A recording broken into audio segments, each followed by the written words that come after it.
amen.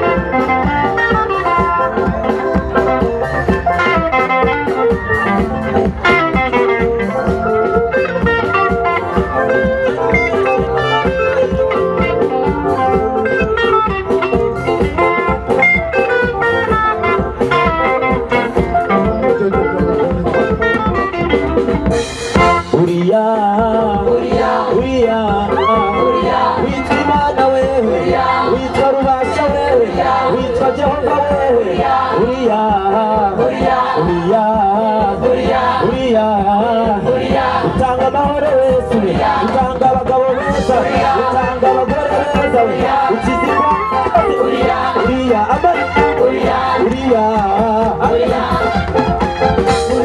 uriya witwa Imana wewe, witwa Jehova wewe, witwa Shama wewe, witwa Imana wewe, utanga amahoro wewe, utanga ibyishimo, abantu bayaburiye bayabonera muri wewe, uriya wewe,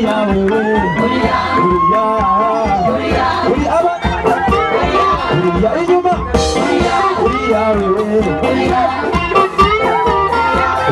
wewe, witwa Imana wewe, witwa Jehova wewe, utanga amahoro wewe, utanga ibyishimo, indwara zirakira wewe, abagore beza muri Yesu.